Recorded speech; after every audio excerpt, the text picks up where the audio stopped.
இன்றைய விளக்க உரை லேவியர் நூல் இஸ்ரவேலர்கள் தங்கள் வாழ்க்கையில் முழு மனதுடன் மற்றும் சீராக பின்பற்ற வேண்டிய ஆண்டவருடைய சட்டம் மற்றும் கட்டளைகளை பற்றிய விவரத்தை இன்று கொடுக்கிறது.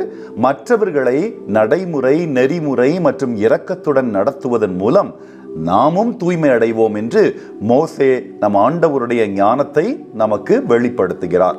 ஒருவரின் அயலாரை தன்னை போலவே நேசிப்பது போன்ற சட்டத்தையும் எடுத்துரைக்கிறார்.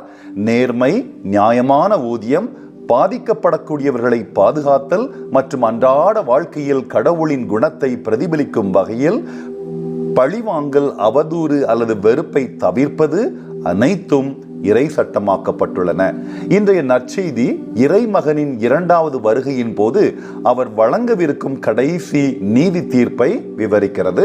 நல்ல மேய்ப்பரான இயேசு இரவு என்று சொல்லும் பொழுது தீயவர்களுக்கு ஒப்பான நேரம், அடக்கமான அதாவது அமைதியான செம்மறி ஆடுகளில் இருந்து அதிகாரமான அமைதியிழந்த ஆடுகளை, வெள்ளாடுகளை போன்ற மக்களை பிரித்தெடுப்பார். நாம் செய்த கிறிஸ்தவ தர்மம், இரக்கம் மற்றும் கருணையின் செயல்களின் அடிப்படையில் நாம் நீதி தீர்ப்புக்கு உள்ளாவோம்.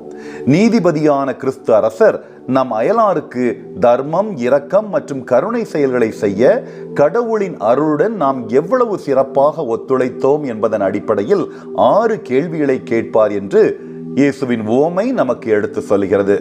நான் பசியாக இருந்தேன், தாகமாக இருந்தேன், வீடில்லாமல் இருந்தேன். நீங்கள் எனக்கு உணவு, பானம், தங்குமிடம் கொடுத்தீர்களா? இந்த 3. இரண்டாவதாக, நான் நிர்வாணமாக இருந்தேன், நோய்வாய்ப்பட்டிருந்தேன், சிறையில் இருந்தேன். நீங்கள் எனக்கு ஆடை அணிவித்தீர்களா? என் நோயிலோ அல்லது சிறையிலோ என்னை பார்த்து உதவி செய்தீர்களா என்று அடுத்த 3 கேள்விகள்.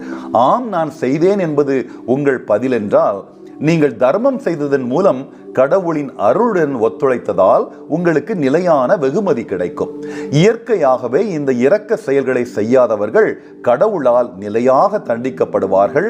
எனவே இந்த புனிதமான மற்றும் ஆசீர்வதிக்கப்பட்ட தவக்காலத்தின் மூலம் தொடர்ந்து நம் நல்ல மேய்ப்பர் மீதான நம்பிக்கையையும் அர்ப்பணிப்பையும் புதுப்பிக்க வேண்டும்.